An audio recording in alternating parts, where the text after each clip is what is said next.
नमस्कार दोस्तों, स्वागत है आपका जीएस तैयारी चैनल में।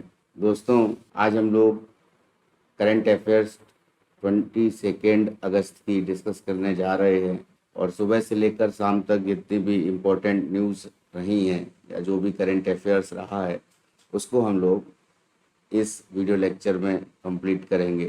तो जिन लोगों ने अभी तक चैनल सब्सक्राइब नहीं किया है कर लें, जो लोग नए आए हैं, और बेल आइकन दबा दें ताकि डेली का जो मटेरियल है, स्टडी मटेरियल है, वो आपको मिलता रहे। स्टार्ट करते हैं आज की करंट अफेयर्स से।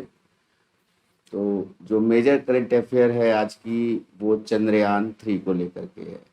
हम लोग जानते हैं कि चंद्रयान 3 14 जुलाई को 2:35 पर दोपहर में यहाँ से छोड़ा गया था, श्रीहरिकोटा से।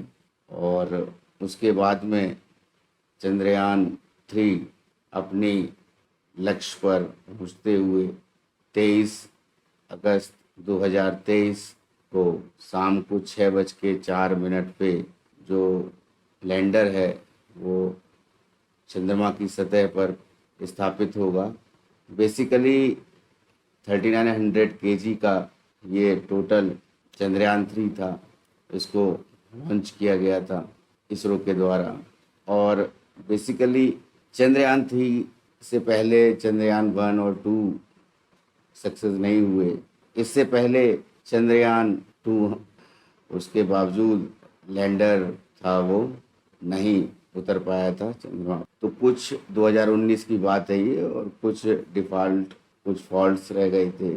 आज ये इम्पोर्टेंट न्यूज़ है सबसे कि काउंटडाउन चालू हो चुका है चंद्रयान 3 का, कि लैंडर का कि कब किस तरीके से उतरेगा और किस तरीके से स्पीड जो है उसको कंट्रोल किया जाएगा इसरो के द्वारा। और जो क्रूशियल टाइम होगा वो आखिरी के 15 मिनट होंगे। और चंद्रयान 3 का जो ये लैंडर जो लैंडिंग होगा चंद्रमा पर, तो चंद्रयान 3 का जो लैंडर है वो जब चंद्रमा की सतह पर पहुंचेगा तो उसको धीरे धीरे उसकी स्पीड कम की जाएगी। और हमें पता है कि उसमें चंद्रमा की ग्रेविटी का भी एक बहुत बड़ा रोल रहेगा, और किस प्रकार से लैंडर जो है वो चंद्रमा की सतह पर सफलतापूर्वक पहुंचेगा।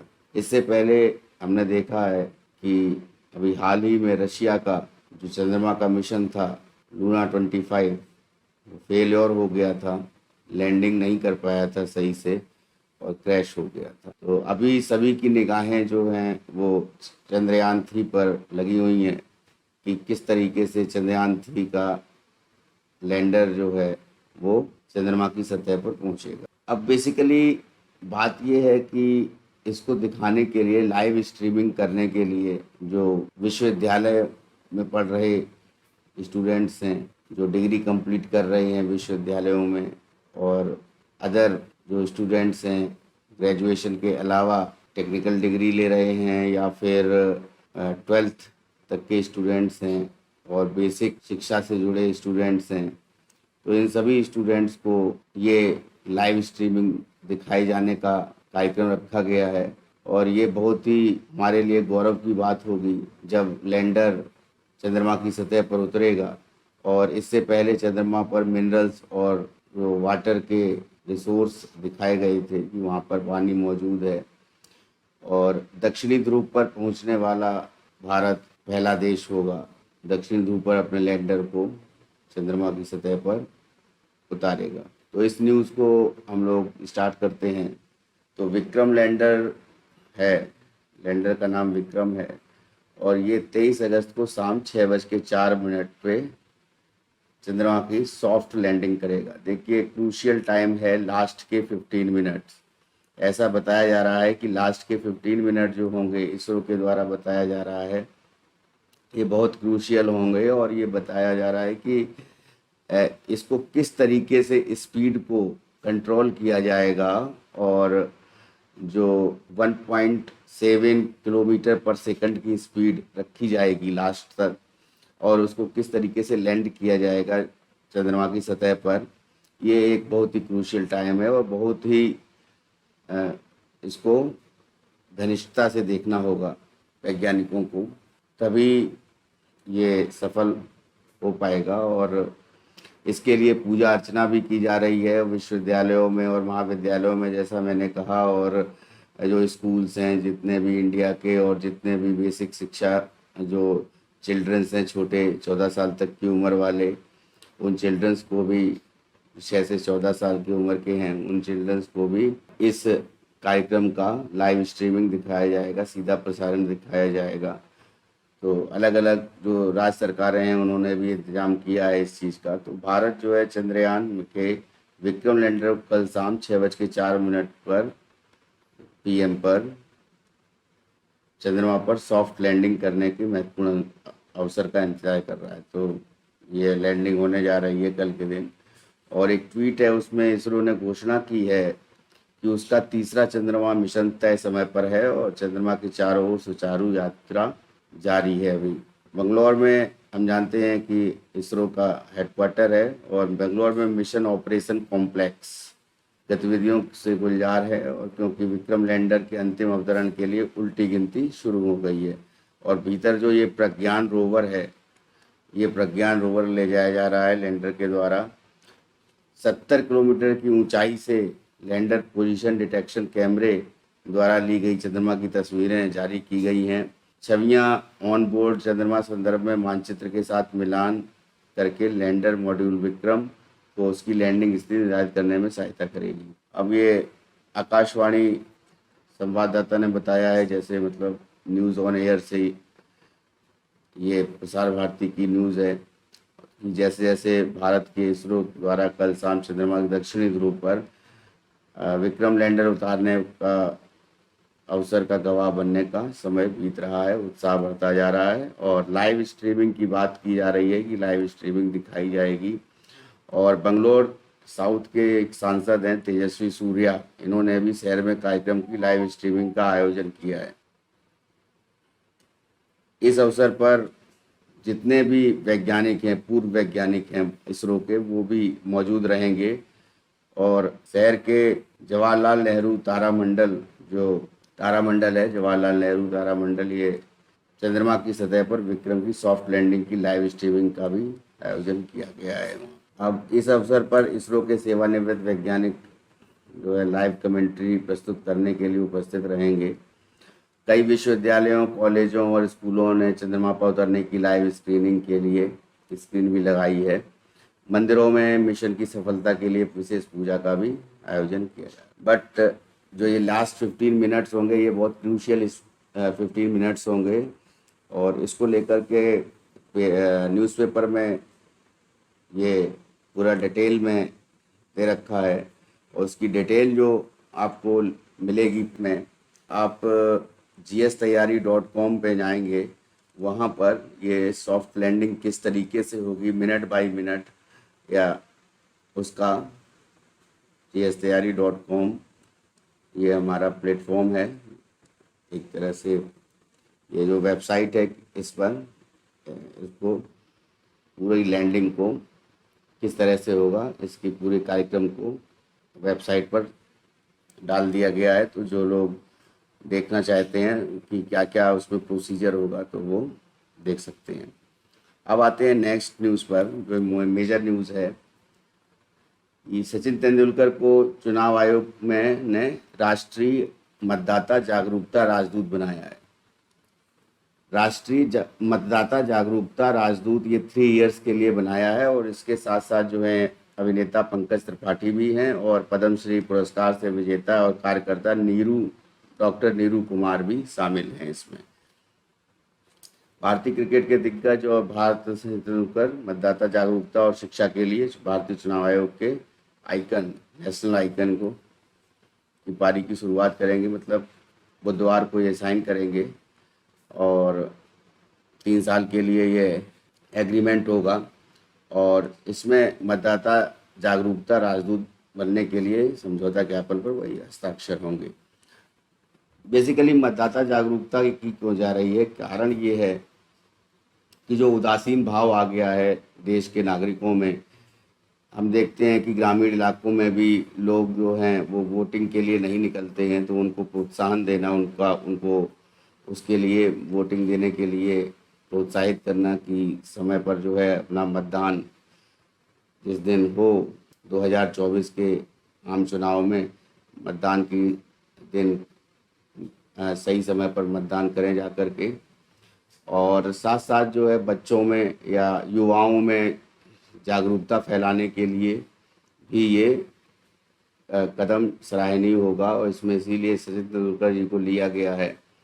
और ये 3 साल के लिए एग्रीमेंट साइन हुआ है, और जो आगामी चुनाव और भी होंगे, विधानसभा चुनाव होने वाले हैं, उसमें भी विशेष रूप से आम चुनाव 2024 का जो लोकसभा चुनाव है उसके लिए, और अन्य जो चुनाव होने हैं राज्यों में उसकी भागीदारी बढ़ाने के लिए युवा जनसांख्यिकी के साथ तेंदुलकर के अद्वितीय प्रभाव को लाभ उठाने की दिशा में एक महत्वपूर्ण कदम होगा। अब ये साझेदारी जो है ईसीआई का लक्ष्य क्या है? नागरिकों और विशेष रूप से युवाओं और शहरी आबादी के बीच अंतर को पाटना है।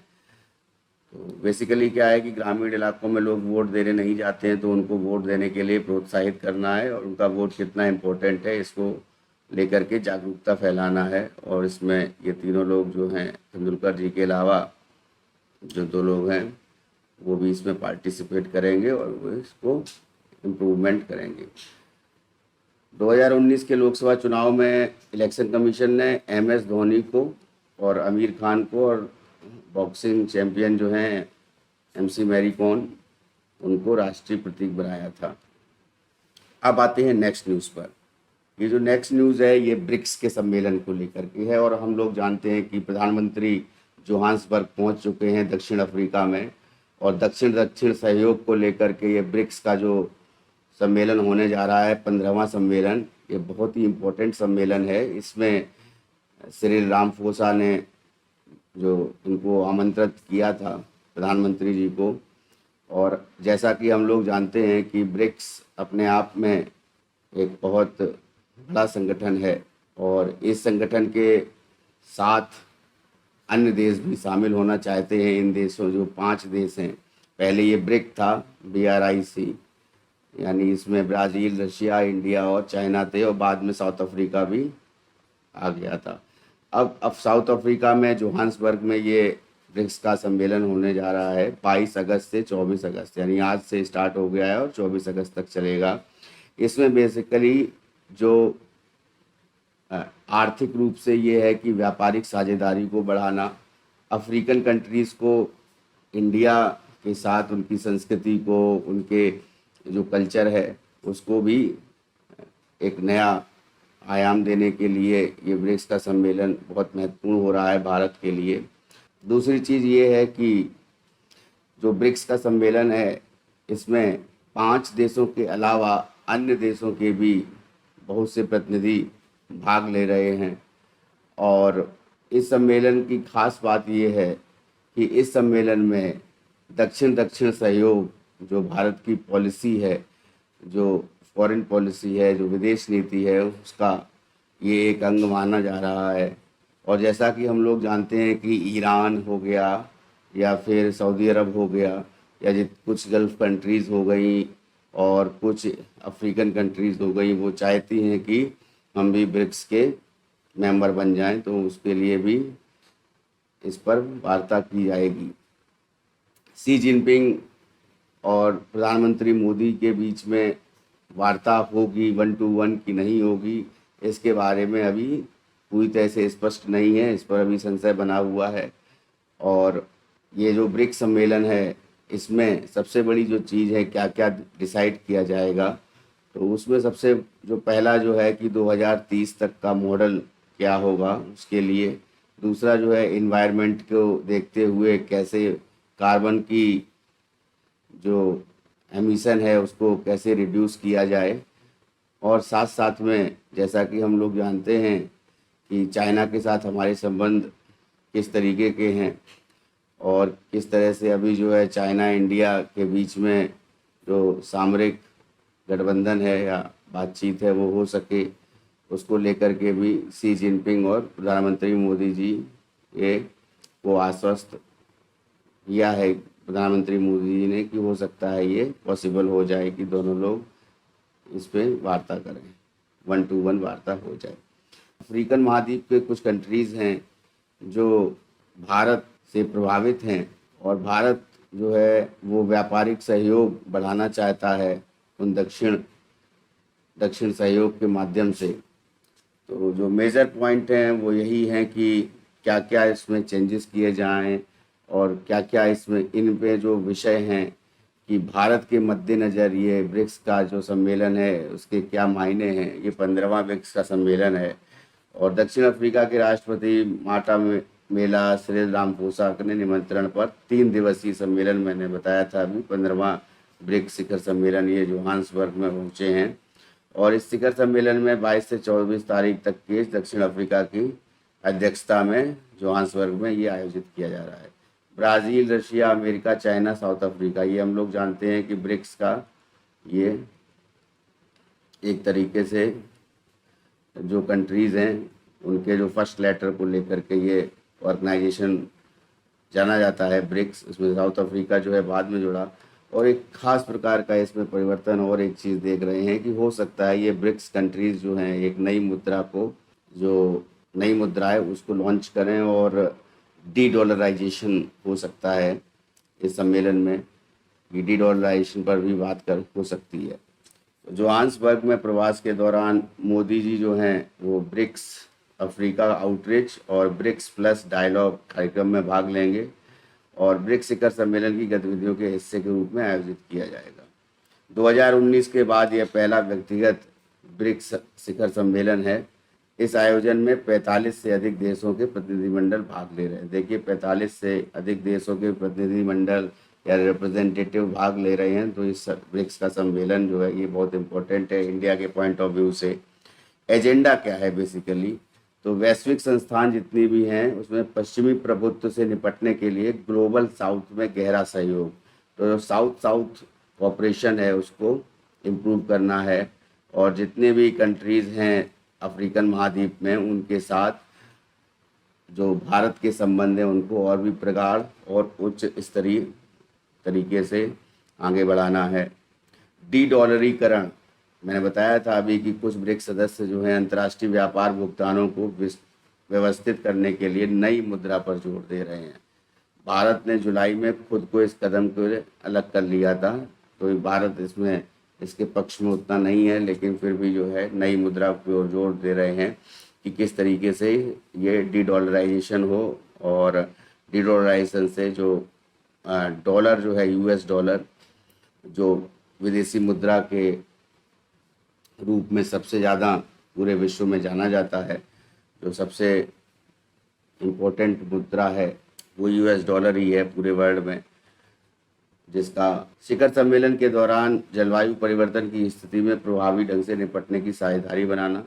तो पहला तो मैंने बताया था आपको कार्बन का जो एमिशन है उसको रिड्यूस करना है और हम जानते हैं कि कार्बन एमिशन में रिडक्शन जो करना बहुत इम्पोर्टेंट है। ये 2030 तक जो है इसको लिया गया है एजेंडा के रूप में और इसमें रिन्यूएबल सोर्सेज ऑफ एनर्जीज़ को ज़्यादा प्रभावकारी बनाना है, जिसमें सौर ऊर्जा और पवन ऊर्जा का विशेष योगदान रहेगा और ज्ञान सृजन और आदान प्रदान के लिए तंत्र को मजबूत बना। ज्ञान सृजन एक तरह से रिसर्च जो होती हैं उन रिसर्चर्स को या फिर एजुकेशन लाइन में जो भी यूनिवर्सिटीज़ हैं इंडिया की, उन इंडियन यूनिवर्सिटीज़ में जिनका कि ऑल ओवर वर्ल्ड में इम्पोर्टेंस है, तो साउथ के जो नेशन हैं, साउथ के नेशंस के कह सकते हैं कि जो साउथ के जो अफ्रीकन कंट्रीज़ के लोग हैं, जो युवा हैं, वो भी इंडिया में एजुकेशन पर्पस के लिए आते हैं और उनकी भागीदारी जो है उसको भी बढ़ाना है। ब्रिक्स और अफ्रीकी देशों के बीच व्यापार, निवेश और बुनियादी ढांचे के विकास पर बढ़ावा देना है, बेसिकली ट्रेड पर और इन्वेस्टमेंट और इंफ्रास्ट्रक्चर को इम्प्रूव करना है। पारस्परिक रूप से त्वरित विकास, सतत विकास, सस्टेनेबल डेवलपमेंट और समावेशी विकास या बहुपक्षवाद के लिए साझेदारी है। सस्टेनेबल एंड इंक्लूसिव डेवलपमेंट दोनों ही है। सतत विकास को लेकर के 2030 का एजेंडा है उसको प्राप्त करने पर विचार विमर्श होगा। और साथ में ब्रिक्स सदस्य समूह के विस्तार के बटे हुए हैं, जिसमें अब ब्रिक्स के जो सदस्य समूह हैं उसका विस्तार के लिए कुछ देश जो हैं वो आगे आए हैं, जिसमें सऊदी अरबिया का नाम सबसे ऊपर है। उसके बाद ईरान, यूएई, अर्जेंटीना, इंडोनेशिया, मिस्र, इथियोपिया सहित टोटल 40 कंट्रीज़ हैं जो इस ब्रिक्स के मेंबर बनना चाहते हैं। तो इस मुद्दे पर वर्तमान शेरपाओं से चर्चा की जा रही है और भारत चाहता है कि ब्रिक्स मौजूदा रूस यूक्रेन संघर्ष और कोविड-19 महामारी के बाद समसामयिक मुद्दों पर रचनात्मक रुख अपनाए। भारत इस बात पर भी जोर देता है कि ब्रिक्स को संप्रभुता और क्षेत्रीय अखंडता की अवधारणा का पालन करना चाहिए। भारत यह भी चाहता है कि ब्रिक्स सीमा पर आतंक का मुकाबला करने के लिए आतंक के वित्त पोषण से निपटने में सक्रिय भूमिका निभाई जाए। भारत जैसा देश आतंकवाद से पीड़ित रहा है और हम जानते हैं कि हम कितने आतंकवाद से पीड़ित हैं और कितना जो है हमारे देश में बाहरी देश जैसे मेनली जो पाकिस्तान है उसके साथ जो गुट हैं, आतंकवादी गुट हैं, वो सक्रिय रहते हैं। और ऐसी अटकलें हैं कि मोदी और शी की भी बीच बातचीत होगी, लेकिन अभी तक कोई आधिकारिक बयान नहीं आया है। ये इसकी अभी तक आधिकारिक बयान इसका नहीं आया है, तो ये मैंने पहले ही आपको बता दिया है। पिछले हफ्ते जो है भारतीय और चीनी सेना के कमांडर ने LAC line of actual control जो है उसको गतिरोध को कम करने की दिशा में तेज़ी से काम करने पर सहमत हुए हैं। अब ब्रिक्स जो है वो 2010 में ब्रिक बना था, उसके बाद साउथ अफ्रीका शामिल होने के बाद ब्रिक्स हो गया। टोटल जो आबादी है, पॉपुलेशन है, उसका 42% हिस्सा, 42% हिस्सा, और उसके साथ साथ जो GDP है, GDP का 23%, और साथ में जो टोटल ट्रेड है, इंटरनेशनल ट्रेड है, उसमें 18% प्रतिनिधित्व करता है ब्रिक्स।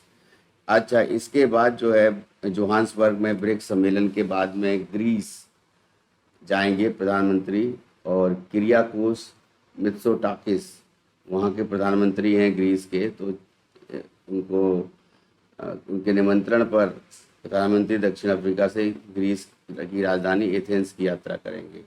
और ये 40 वर्षों बाद जो है ये ग्रीस जैसे देश में भारत के प्रधानमंत्री जा रहे हैं, तो ये बड़े गौरव की बात है। तो मोदी जी ने कहा है कि प्राचीन भूमि में उनकी पहली यात्रा होगी, है ना। और 40 वर्षों के बाद ग्रीस की यात्रा करने वाले पहले भारतीय प्रधानमंत्री होने का सम्मान उनको प्राप्त हुआ है। और व्यापार, निवेश, रक्षा, सांस्कृतिक और लोगों के बीच संपर्क जैसे विविध क्षेत्रों में सहयोग दोनों देशों के करीब ला रहा है। तो ग्रीस की भी यात्रा करेंगे। उसके बाद नेक्स्ट न्यूज़ पर आते हैं। अब हम लोग जानते हैं कि G20 का जो शिखर सम्मेलन है वो आगे आने वाले समय में भारत में ही होने वाला है। उसी के क्रम में चौथा G20 का संस्कृति कार्य समूह की बैठक 23 अगस्त यानी कल के दिन वाराणसी उत्तर प्रदेश में शुरू होगी। तो चौथी जो G20 की संस्कृति कार्य समूह की बैठक है, ये इसमें G20 के सदस्य देशों के साथ साथ अन्य देशों के जो अंतर्राष्ट्रीय संगठन है उनके भी प्रतिनिधि भाग लेंगे। और खजुराहो, भुवनेश्वर और हम्पी में पिछली 3 राष्ट्रमंडल खेलों की बैठकों की सफलता के आधार पर वाराणसी में बैठक का उद्देश्य क्या है कि संस्कृति को बढ़ावा देना और नीति निर्धारण केंद्र में रखते हुए उसके परिणामों को पहुंचाना है। बैठक के दौरान जैसा कि हम लोग जानते हैं कि वाराणसी में गंगा आरती होती है, तो गंगा नदी के तट पर जो है विश्व प्रसिद्ध गंगा आरती का अनुभव करने और उसके बाद में शेरों की राजधानी सारनाथ के सुंदर इतिहास के पता लगाने का अवसर मिलेगा। नेक्स्ट न्यूज़ पर आते हैं। एमपी मध्य प्रदेश में मुख्यमंत्री सीखो कमाओ योजना ये स्टार्ट हुई है। और ये जो सीखो कमाओ योजना है, ये इसका आज से क्रियान्वयन शुरू हो गया है। ये बेसिकली सीखो और कमाओ योजना स्किल डेवलपमेंट को लेकर के है कि कोई स्किल आप सीखिए और उसको स्किल को सीखने के बाद में जो सरकार है मध्य प्रदेश की, वो रोजगार के अवसरों को सृजन करेगी, रोजगार को सृजन करेगी। और इस कौशल विकास के साथ साथ जो युवा वर्ग है, जो बेरोजगार है, उसको रोजगार मिलने की संभावनाएं बढ़ जाएंगी मध्य प्रदेश में। तो कौशल विकास के साथ साथ सीखो और कमाओ की तर्ज पर नौकरी पर प्रशिक्षण की सुविधा प्रदान की है। और मुख्यमंत्री शिवराज सिंह चौहान है वहाँ के, तो आज युवाओं को अनुबंध पत्र उन्होंने बांटा था। उसके बाद में पहले चरण में ये 1 लाख युवाओं को शामिल किया गया है। इसमें 8,69,000 से ज़्यादा युवा रजिस्ट्रेशन करा चुके हैं अब तक और 16,450 प्रतिष्ठानों का पंजीकरण भी हो चुका है। तो इन प्रतिष्ठानों का पंजीकृत युवाओं को लगभग 69,000 पोस्ट प्रकाशित की गई हैं और 14,000 ज़्यादा पदों के लिए अनुबंध भी हो चुका है। अब इसमें क्या है कि 18 साल से 29 साल तक के जो युवा हैं वो इस योजना का लाभ उठा सकते हैं। तो उनमें से जो उद्योगों की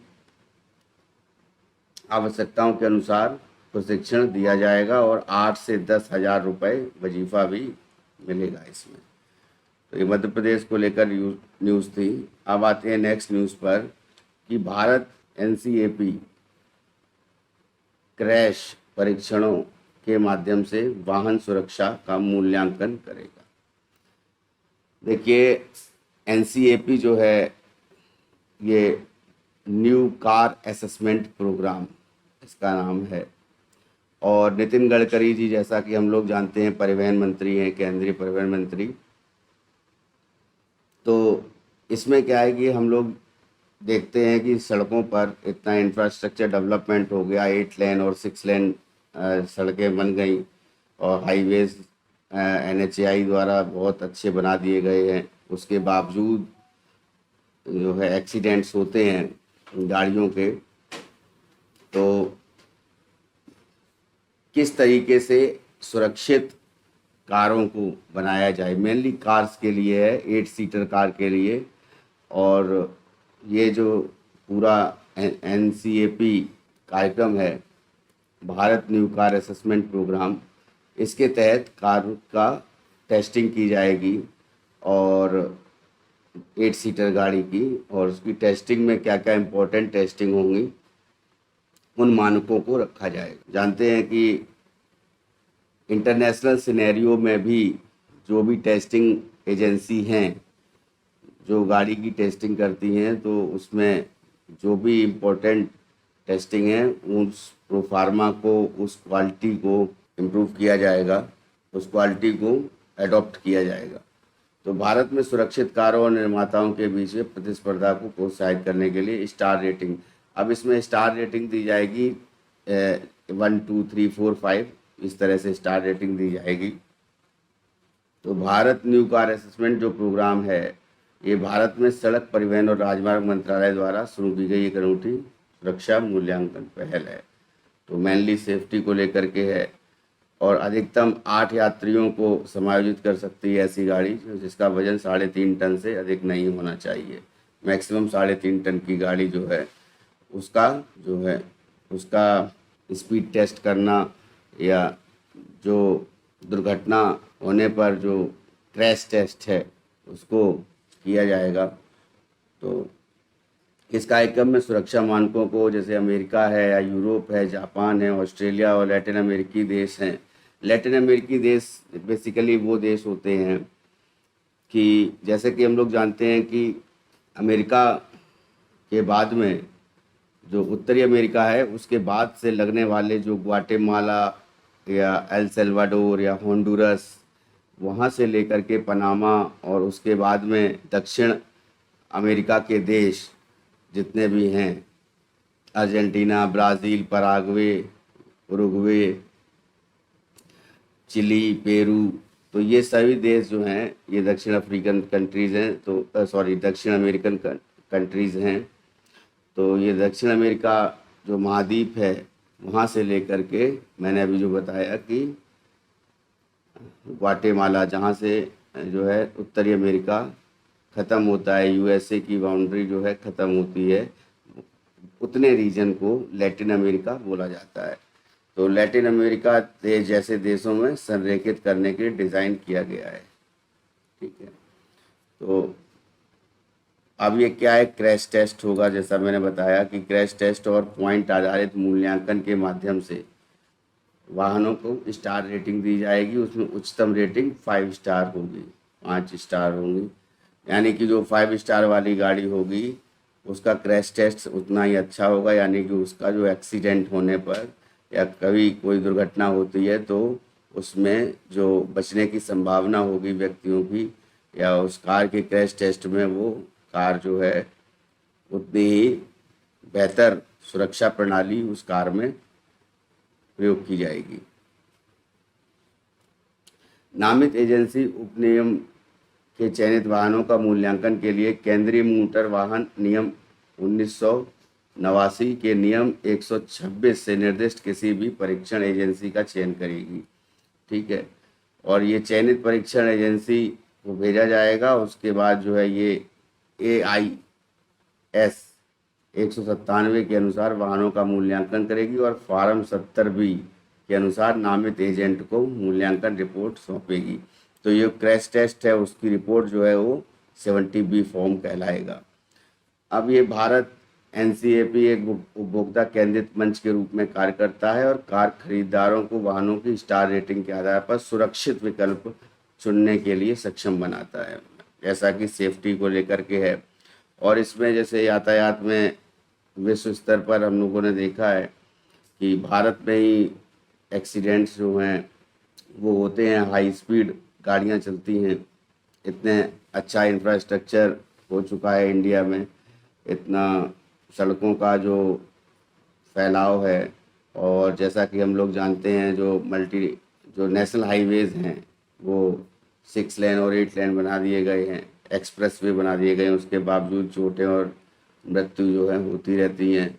15 से 49 वर्ष की आयु के व्यक्तियों में ये देखा गया है ज़्यादातर ये इतने आयु के व्यक्ति जो हैं एक्सपायर्ड हो जाते हैं या जो है घायल हो जाते हैं।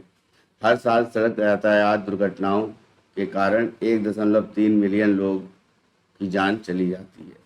कार्यक्रम का उद्देश्य के मुद्दे का समाधान करना है, यह देखते हुए 90% से अधिक मौतें निम्न और मध्यम आय वाले देशों में होती हैं। तो 90% मौतें जो हैं ये निम्न और मध्यम आय वाले देशों में होती हैं। तो इसमें भारत का नाम भी आता है। तो भारत में वैश्विक सड़क यातायात मौतों का लगभग 11% जो मौतें होती हैं वो टोटल 100% में 11% मौतें भारत में होती हैं। तो एक अच्छा खासा आंकड़ा ये होता है। तो वाहनों की सुरक्षा रेटिंग क्रैश परीक्षणों की एक श्रृंखला के माध्यम से निर्धारित की जाती है, और इसमें जैसे फ्रंटल साइड हो गया या पोल साइड प्रभाव परीक्षण हो जाएगा। तो फ्रंटल क्रैश टेस्ट में 64 किलोमीटर प्रति घंटे की रफ्तार से जो है ये टेस्ट किया जाता है इसमें, और जबकि साइड और पोल साइड में 50 किलोमीटर प्रति घंटे और 29 किलोमीटर प्रति घंटे की गति से किया जाता है। रेटिंग 2 मानदंडों के आधार पर होती है, आगे के यात्रियों के लिए व्यस्त सुरक्षा और पीछे के यात्रियों के लिए बाल सुरक्षा।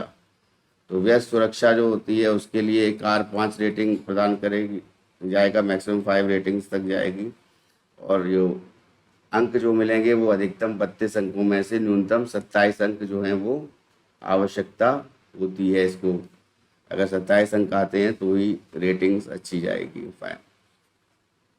इसी तरह बच्चों की सुरक्षा के लिए 49 में से कम 41 प्राप्त करने वाले वाहनों को 5 स्टार रेटिंग दी जाएगी।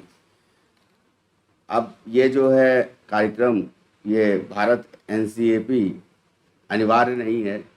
विकसित देशों में जहाँ समान कार्यक्रम काफ़ी हद तक स्वैच्छिक है, तो इसको शुरुआत में स्वैच्छिक ही माना जाएगा सुरक्षा मानकों को लेकर के।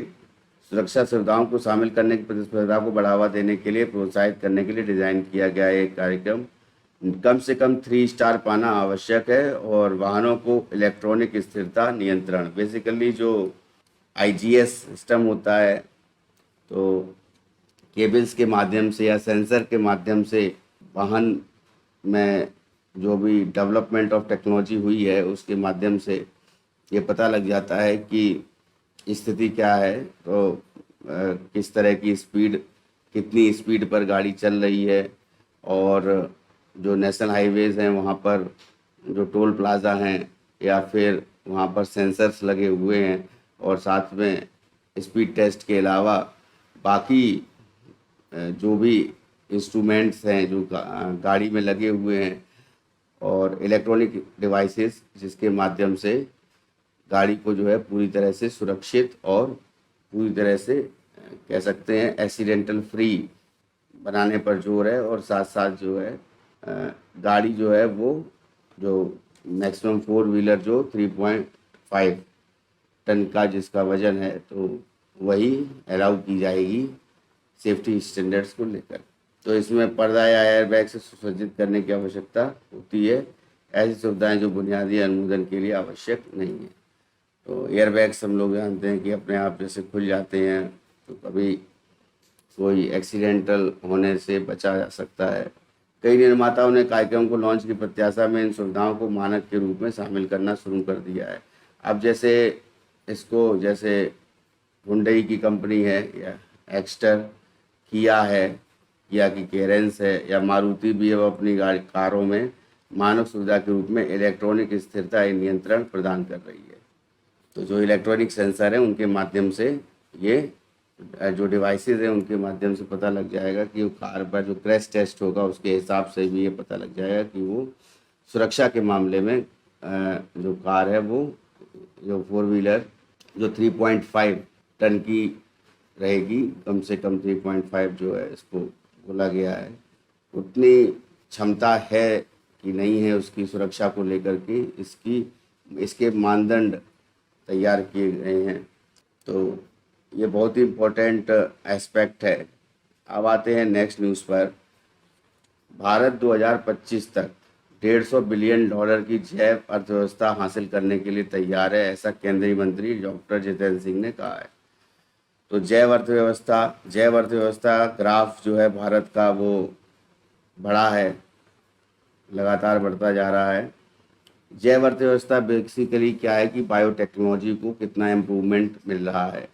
तो हम लोग जानते हैं फर्टिलाइज़र में भी बायो फर्टिलाइज़र का यूज़ जो है वो बढ़ रहा है, और अलग अलग क्षेत्रों में बायोटेक्नोलॉजी का यूज़ जो है वो इम्प्रूव कर रहा है, जिससे जो है अर्थव्यवस्था में महत्वपूर्ण योगदान देता है ये। तो वैश्विक जैव प्रौद्योगिकी उद्योग में भारत की हिस्सेदारी 3 से 5% है टोटल वर्ल्ड में, और इस प्रौद्योगिकी में दुनिया में 12वें स्थान पर है भारत। और जैव प्रौद्योगिकी विभाग में जैव फार्मा, जैव सेवाएं, कृषि बायोटेक, औद्योगिक बायोटेक, जैव सूचना विज्ञान और जैव प्रौद्योगिकी नवाचार, अनुसंधान और विनिर्माण में मजबूत नींव बनाई और पोषित की है। यानी कहने का मतलब है जो बायोटेक्नोलॉजी को लेकर के जो भी रिसर्चेस हुए हैं, जो भी इनोवेटिव आइडियाज़ हैं, या फिर जो मैन्युफैक्चरिंग सेक्टर है उसमें भी बायोटेक्नोलॉजी ज़्यादा ही कार्यरत हो रही है, बायोटेक्नोलॉजी को बढ़ावा मिल रहा है। अब नेक्स्ट न्यूज़ पर आते हैं। बृहन मुंबई नगर निगम या बीएमसी इसको बोलते हैं, वहाँ के म्यूनसिपल कॉरपोरेशन को, बॉम्बे के। तो मुंबई में प्लास्टिक मुक्त बनाने के लिए एकल उपयोग प्लास्टिक का निर्माण, उपयोग और बिक्री, परिवहन, हैंडलिंग और भंडारण सभी पर प्रतिबंध का सख्ती से क्रियान्वयन शुरू हो गया है। तो कल से शुरू हुई इस ताज़ा कार्रवाई में नागरिक निकाय ने प्रतिबंध वस्तु के खिलाफ अभियान के पहले दिन 87 किलोग्राम एकल उपयोग प्लास्टिक जब्त की है और 2.95 लाख रुपए का जुर्माना भी वसूला है। प्लास्टिक बैग्स हैं उनको या कैरी बैग्स हैं उनको प्लास्टिक का बैन किया गया है मुंबई में। नगर निकाय ने बताया है कि पर्यावरण विभाग के निर्देशानुसार महाराष्ट्र प्रदूषण नियंत्रण बोर्ड और पुलिस ने समन्वय से कल यह अभियान चलाया था। अभियान के पहले दिन नागरिक टीमों में 1159 प्रतिष्ठानों की जांच की और एकल उपयोग प्लास्टिक के खिलाफ अधिसूचना के उल्लंघन में 59 मामले पाए। उसके बाद आते हैं नेक्स्ट न्यूज़ पर। नीलकंठ मिश्रा, इनको UIDAI का अंशकालिक अध्यक्ष नियुक्त किया गया है और इसमें ये 3 साल के लिए नियुक्त हुए हैं, 3 इयर्स के लिए, और अगर 3 इयर्स और 65 ईयर एज इनमें से जो भी पहला होगा उस पर रिटायर हो जाएंगे उसमें ये। तो नीलेश शाह और प्रोफेसर मौसम जो हैं इनको सदस्य के रूप में शामिल किया गया है।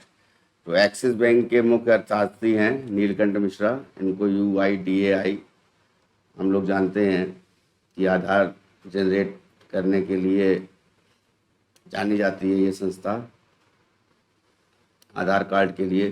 तो भारतीय विशिष्ट पहचान प्राधिकरण के अंशकालिक अध्यक्ष के रूप में नियुक्त किया गया है, जबकि कोटक महिंद्रा के एसेट मैनेजमेंट कंपनी लिमिटेड के प्रबंध निदेशक मैनेजिंग डायरेक्टर नीलेश शाह को अंशकालिक के रूप में नियुक्त किया गया है, सदस्य के रूप में नियुक्त किया गया है। तो अंशकालिक अध्यक्ष की नियुक्ति का मिश्रा जी बनाए गए हैं। इसकी नियुक्ति का मतलब है कुछ सबसे हाई प्रोफाइल सरकारी कार्यालयों में से है। प्रधानमंत्री की आर्थिक सलाहकार समिति में भी वो हैं, अंशकालिक सदस्य उसमें भी हैं, और भारत सेमीकंडक्टर मिशन है उसकी भी सलाहकार समिति के सदस्य हैं, और भारत में चिप अनुप्रयोगों की जांच करती है जो सेमीकंडक्टर।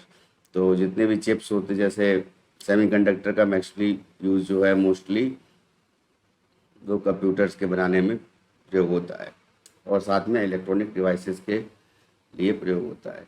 तो UIDAI बोर्ड के एक अध्यक्ष और 2 अंशकालिक सदस्य और मुख्य कार्यकारी अधिकारी शामिल हैं जो प्राधिकरण के सदस्य सचिव भी हैं। एक अध्यक्ष, 2 अंशकालिक अध्यक्ष और साथ में एक CEO मुख्य कार्यकारी अधिकारी।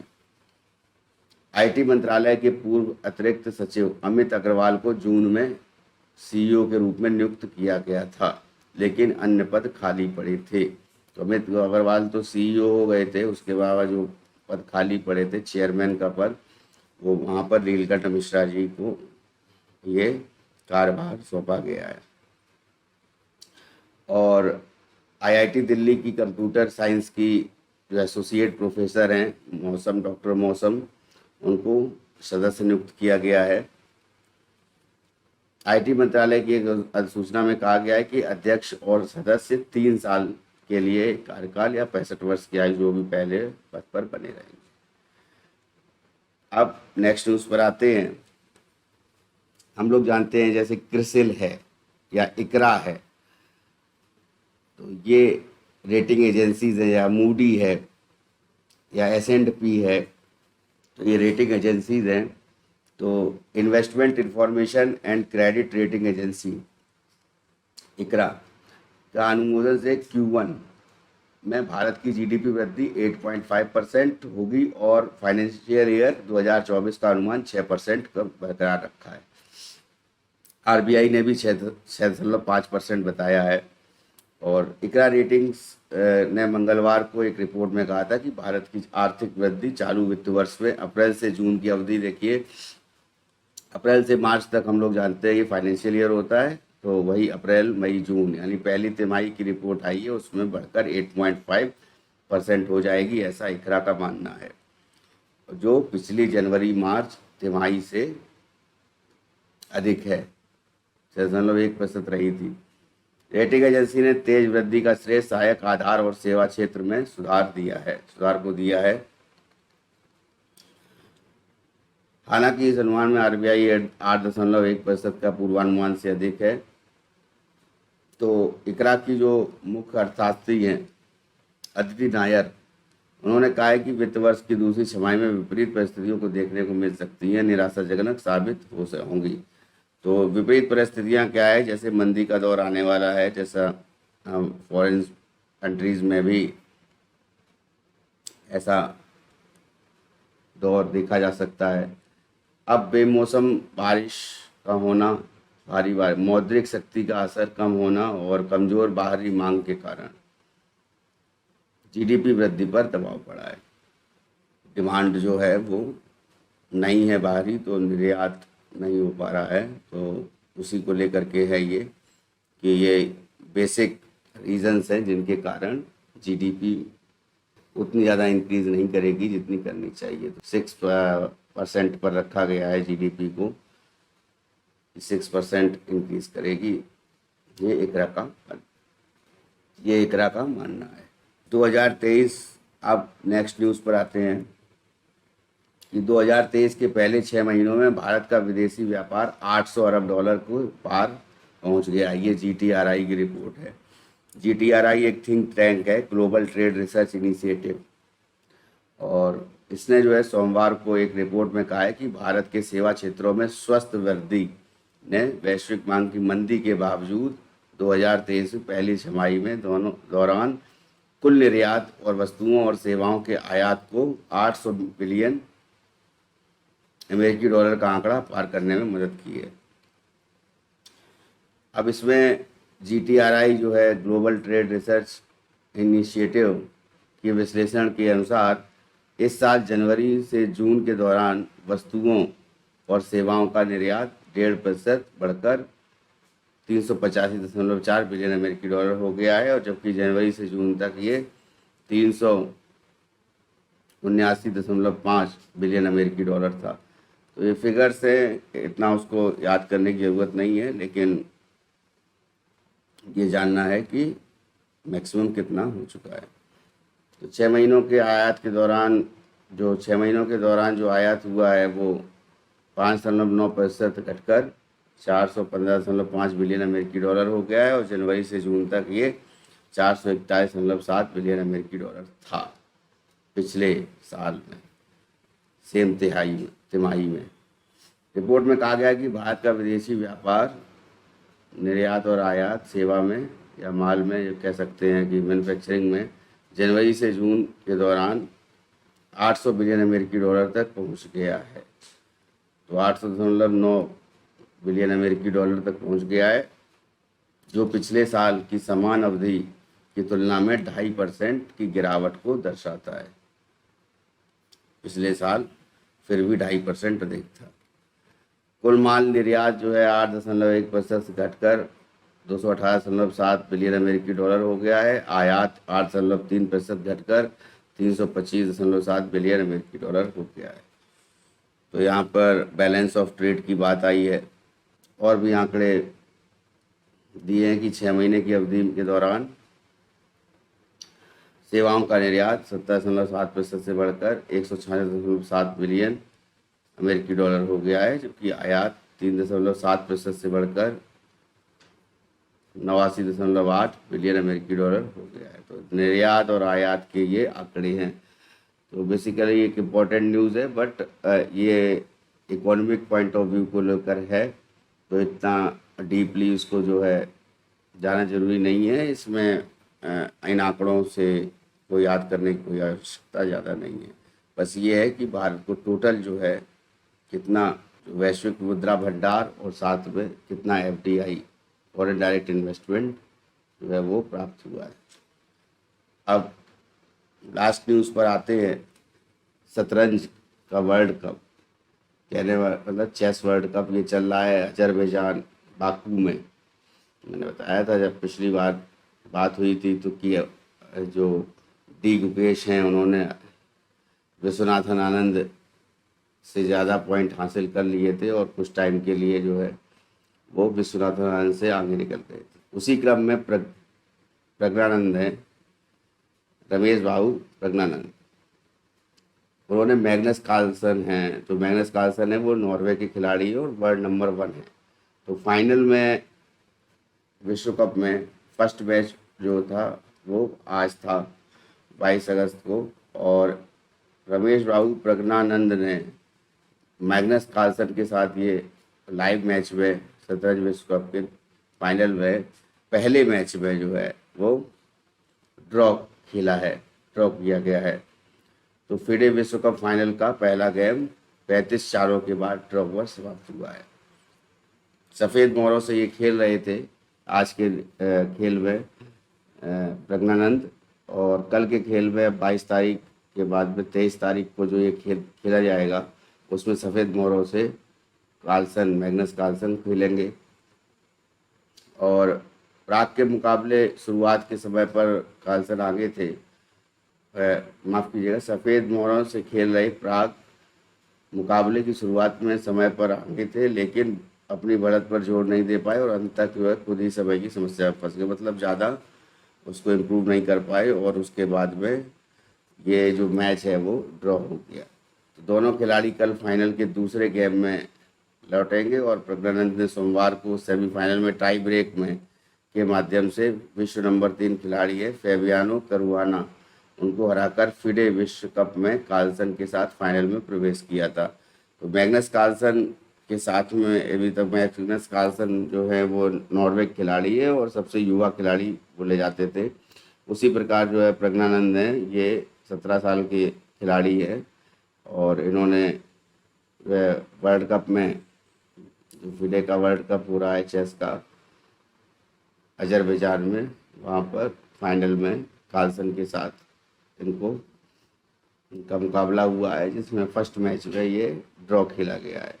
अब देखते हैं आगे इसका क्या प्रभाव पड़ता है और जो नेक्स्ट जो मैच है वो कल खेला जाएगा तो उस पर क्या परिणाम आता है उस पर चर्चा करेंगे कल की न्यूज़ में। तो अभी तक की खबरों को मैंने आप लोगों को बताया, टोटल जो भी इम्पोर्टेंट न्यूज़ थी उनको आपके साथ शेयर किया। तो इस वीडियो लेक्चर में, इस क्लास में इतना ही।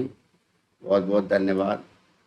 लेकिन उससे पहले आपसे निवेदन कि जिन लोगों ने अभी तक ये चैनल सब्सक्राइब नहीं किया है तो करें और बेल आइकन दबाएं ताकि जो नया वीडियो अपलोड हो उसकी नोटिफिकेशन आपको जाए। तो सबसे बड़ी चीज़ जो है उसको मैं आपको क्लियर कर दूं कि करंट अफेयर्स को लेकर के ही अब जो है दो वीडियो बनाने की कोशिश रहेगी मेरी।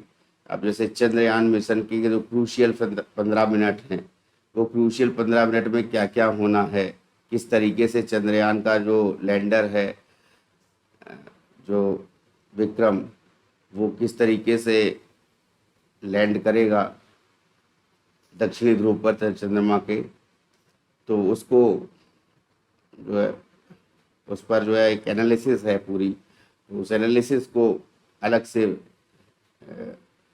आप लोगों को बताना है। या फिर कोई ऐसी न्यूज़ जो बहुत ही इम्पोर्टेंट हो जाती है, तो जो भी न्यूज़ इम्पोर्टेंट हो जाती है तो उसको पूरी तरह से उस न्यूज़ को जो है उसका पूरा एनालिसिस जो है वो वीडियो लेक्चर में किया जाएगा और आप लोग को उसके माध्यम से जो है आपकी करंट अफेयर्स जो होगी वो और भी मजबूत होगी और उसके बारे में आप लोगों का जो ज्ञान है उसमें भी वृद्धि होगी। तो इस क्लास को यही ख़त्म करते हैं, लेकिन ख़त्म करने से पहले फिर से मैं जीएस तैयारी के बारे में बता देता हूँ कि जीएस तैयारी ये चैनल जो है यूट्यूब का, उसके अलावा gstayari.com वेबसाइट है, उस पर जाइए और यूपीएससी लिखा होगा जहाँ पर, उस पर क्लिक करिए और वहाँ पर आपको मिलेगा करंट अफेयर्स।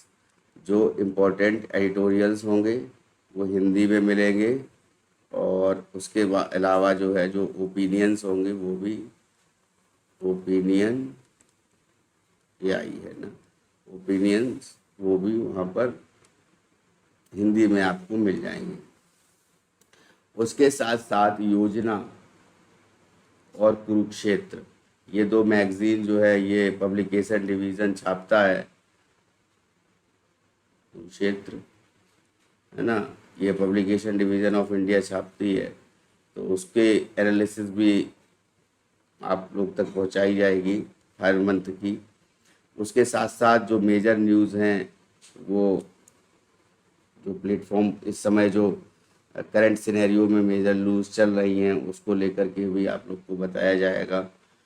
तो ये सभी चीज़ें आपको, जैसे आज की जो ये पूरी जो न्यूज़ थी, इसका पीडीएफ तो नहीं मिलेगा, लेकिन ये है कि इसका gstayari.com पर ये पब्लिश कर दी जाएगी, तो वहाँ पर आप इसको दोबारा पढ़ सकते हैं। उसके अलावा डेली करंट अफेयर्स जो है वो अलग आपको प्रोवाइड की जाती है, gstayari.com में है, और ऐप के माध्यम से GS तैयारी ऐप जो है ये अवेलेबल है गूगल प्ले पर, तो वहाँ से आप लोग इस ऐप को डाउनलोड कर सकते हैं। और इस ऐप में जब आप लोग किनारे में 3 लाइन्स होंगी तो उन 3 लाइन्स को क्लिक करेंगे तो आपको फ्री मटेरियल मिलेगा। वहाँ पर जो डिफरेंट नोट्स होंगे वो भी मिलेंगे आपको, और साथ साथ में जो टेस्ट हैं वो भी डले हुए हैं, तो टेस्ट को भी आप कर सकते हैं।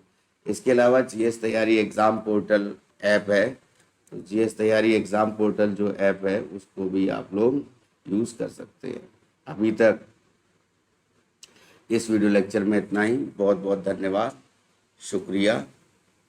नए करंट अफेयर्स के साथ कल फिर आपसे मुखातिब होंगे।